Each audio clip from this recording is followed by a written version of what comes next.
Gerencia de Operaciones, capítulo 5. Estudiaremos la gerencia de calidad total. La primera parte la vamos a dedicar a la revisión como la lucha por una mejor calidad en las cosas que hace el hombre no es un concepto moderno, es un concepto que ocurre desde la antigüedad.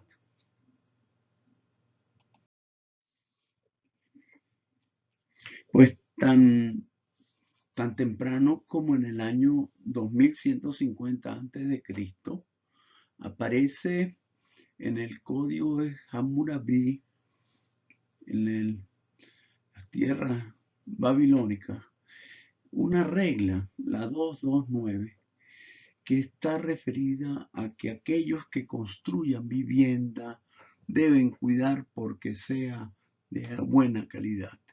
Y de hecho establece un mandato terrible: si la casa, alguna casa, llegase a caer y le hiciera daño a su ocupante, el que la construyó merece la pena de muerte. Pues tenemos obras en la antigüedad que debieron ser construidas con normas de calidad inmensas para poder lograr construir esas maravillas en forma correcta, debidamente alineadas. Y eso implica una enorme disciplina que solamente se logró con el proceso continuo de mejora. Aquí presentamos las pirámides de Giza en Egipto y las esfinges que fueron construidas por allá en el año 2500 a.C. Una referencia al Partenón, que fue construido en los años 400 a.C. y que mantiene en su belleza, en su esplendor, sus dimensiones, sin duda alguna, como el hombre estuvo durante años acumulando conocimiento para poder hacer esa obra.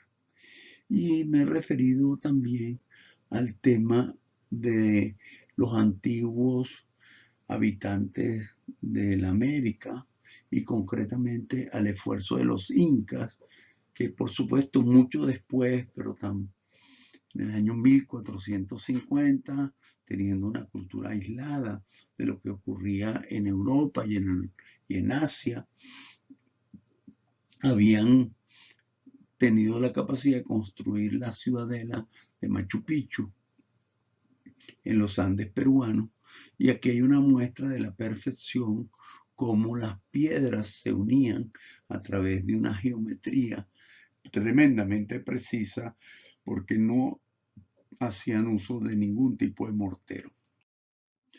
Pues efectivamente la economía era una economía agraria.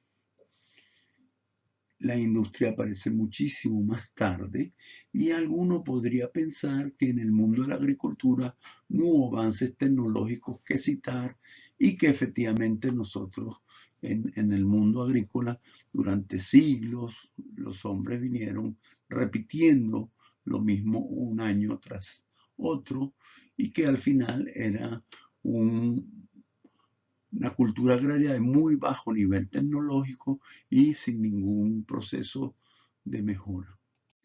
Sin embargo, debemos señalar que la mayor parte de los alimentos que consumimos en la época moderna son alimentos generados por el hombre. El hombre consiguió alimentos silvestres, pero esos alimentos silvestres los fue mejorando a través de un proceso que aprendió a hacer de mejoramiento genético. Aquí presento 5 alimentos.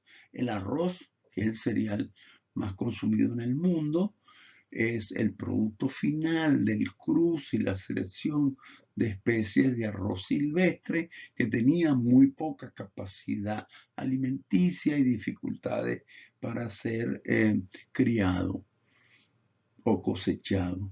Y efectivamente ese proceso se dio en la antigüedad y allí en el Asia se llevó a conseguir las primeras especies de arroz que por supuesto a través del tiempo han ido cambiando.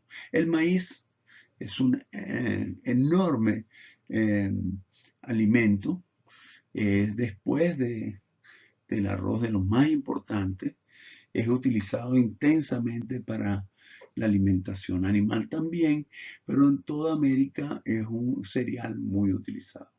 El maíz es descendiente de especies alimenticias, cereales de tipo silvestre de muy baja calidad que tenían aproximadamente la cuarta parte del tamaño. Pues aquí los aborígenes americanos, que es donde es el maíz originario, hicieron un enorme trabajo de ingeniería para tener ese alimento. El plátano que hoy conocemos es originario de la Malasia actual y es el resultado de un proceso de mejora genética a partir de unos frutos originalmente de muy bajo valor alimenticio, además con semillas que ocupaban gran parte del fruto original. Y aquí tenemos pues la maravilla de las musáceas, toda la familia de los cambures y plátanos, que es también fruto de un esfuerzo de investigación y desarrollo de mejora continua. Y finalmente el cerdo ibérico, que proviene del cruce, la selección y la domesticación de jabalíes salvajes que tenían muy escaso valor en cuanto a sus carnes porque estaban adaptados a otro tipo de condiciones, y el avance que se consigue en cuanto a calidad de grasa y carnes es sin duda muy importante. Otra vez, el, el, el cerdo ibérico y todos los cerdos domesticados son productos del proceso de mejora. Pues bien, ese proceso agrario eh, viene a tener una enorme revolución a finales de los 1700, cuando el desarrollo de ingeniería de, de Europa, concretamente en Inglaterra, llega a desarrollarse un motor de vapor. El motor de vapor es un motor que aprovecha la fuerza que genera el proceso de vaporización de los líquidos, concretamente del agua, y utiliza una fuente de energía externa que normalmente es el carbón. Pero eso permitió varios avances muy importantes. El primero, poder motorizar las fábricas que en ese momento se movían a través de fuerza animal o fuerza humana, y eso dio un gran cambio.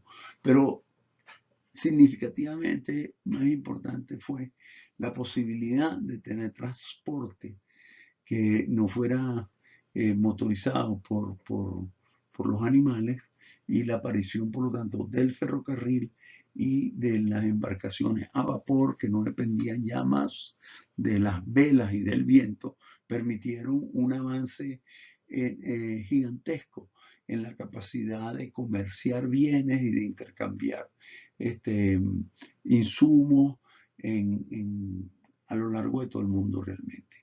Aquí tenemos un pequeño diagrama de lo que eran las líneas férreas de Norteamérica tan pronto como en el año 1890, lo que significó la posibilidad real de extenderse ese país del norte hacia sus territorios del oeste, que estaban bastante despoblados. Y aquí una comparación, porque inmediatamente después de la primera revolución industrial se prepara justamente con la energía de aquel vigor generado por la industria y por los transportes de la primera revolución, el desarrollo de la segunda. Y es muy importante que entendamos la franja de tiempo y la diferencia fundamental. La innovación más importante de la segunda revolución industrial consiste en la aparición de los motores de combustión. Eso permite que ya el transporte no necesita de agua, que necesita de un líquido que, que entonces genera una demanda fundamental y creciente sobre el petróleo y sus derivados, pero que al mismo tiempo aparecen otras innovaciones. El acero, que es una aleación especialmente virtuosa, porque además de su resistencia tiene la capacidad de ser flexible y de poderse moldear. Y la electricidad, que es una invención importantísima porque permite transportar la energía a través de conductores. Y evidentemente que hay que señalar el inicio del mundo de las telecomunicaciones, que comienza con el telégrafo, pero desarrolló posteriormente el teléfono y el radio. Y las condiciones de vida, evidentemente, cada vez que hay un avance civilizatorio, han mejorado considerablemente las condiciones de vida de las personas, porque al tener más productividad, la sociedad permitió tener mejor calidad de vida a sus habitantes.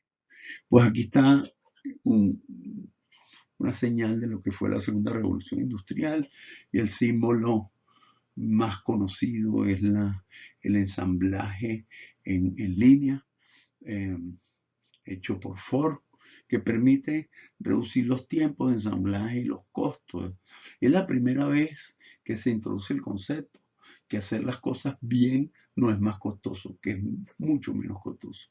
Ford logra, a partir de las mejoras de productividad en sus líneas de ensamblaje, un reto que es hacer que los vehículos puedan ser accesibles para las personas más sencillas, para las personas más humildes, para la clase media trabajadora. Eso cambiaba totalmente en la ecuación de la industria del automóvil, porque en vez de estar dedicado a fabricar una pequeña porción de automóviles para una élite económica, efectivamente los automóviles se convierten en un producto de uso masivo. Y entonces se pueden fabricar cientos de miles, y eso pasa a otra generación. Evidentemente que el fenómeno del automóvil está directamente relacionado con la posibilidad de tener motores de combustión a combustibles derivados del petróleo.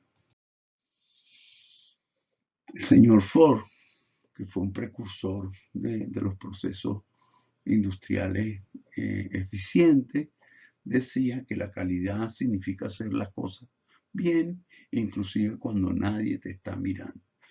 Hay detrás de eso una intuición de que el proceso de calidad significa estandarización, reducir la discrecionalidad, y que esos procesos estándar efectivamente permiten hacer las cosas bien de manera repetida. Aquí están unas imágenes de Corea, concretamente de Seúl, en los años 60, al terminar la guerra. Era uno de los países más pobres de la tierra, las condiciones de vida eran terribles, y allí hay un papel importante de los norteamericanos, que entienden que la forma de construir una democracia y poder darle autonomía a Corea para que no pueda ser dominada de nuevo por ningún otro país, era desarrollando una industria sana, robusta y poderosa. Y entonces, efectivamente, se crea el compromiso de desarrollar allá una industria importante. Corea es uno de los grandes éxitos de la época moderna, porque es la mejor demostración que la prosperidad se puede exportar. El conocimiento científico y tecnológico de Norteamérica se fue transmitiendo desde la escuela básica hasta las universidades, y efectivamente sobre ellas se construyó un verdadero tramado industrial tremendamente valioso. Eso hace que las industrias coreanas en el presente son industrias de alta calidad y son competitivamente vencedores en distintas ramas de la industria. Igualmente podemos hablar del Japón. El Japón tenía un desarrollo industrial previo, sin lugar a dudas, antes de la guerra, pero Japón, que era una potencia colonial, y que había vivido la revolución industrial a su manera. Aquí tenemos imágenes de la primera revolución industrial que se expresa en Japón aproximadamente en el mismo tiempo que en Inglaterra, un poco después, pero que efectivamente después de la guerra Japón está tremendamente destruido y su capacidad industrial ha sido profundamente dañada y por lo tanto el desarrollo industrial significaba el reto de pasar de una industria de baja calidad, de muy bajo nivel tecnológico y que producía una gran cantidad de efectos porque en ese escenario eso no podía ser útil. Y efectivamente aquí vemos un poco lo que pasó con, con el PIB de Japón, que efectivamente es afectado por la derrota de la guerra, pero como el proceso de industrialización, que en gran parte utiliza asesoría de científicos norteamericanos que van a visitar Japón, concretamente los más conocidos, Deming y Yuran, pero que ambos transmiten a los inicios del tema de la calidad total y efectivamente posteriormente los maestros japoneses que hacen un desarrollo de esa teoría de la calidad también regresan a Norteamérica especialmente a discutir los temas de calidad total aplicados a la industria automovilística. Japón a lo largo del tiempo termina venciendo a los Estados Unidos desde el punto de vista tecnológico en algunas industrias y efectivamente ese proceso de dos países que son socios comerciales es muy interesante porque gran parte de la tecnología que utiliza Japón para el desarrollo de su industria la aprendió de científicos norteamericanos.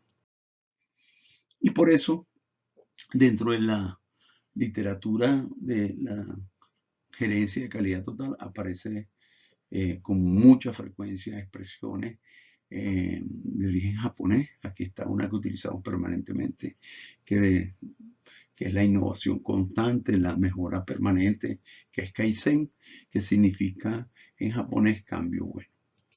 Y de igual manera va a estar presente en el desarrollo moderno de la productividad el caso de Corea, porque es el mejor caso en el cual podemos enseñar que estas técnicas son valiosas porque producir con calidad requiere técnica y esa técnica se puede enseñar.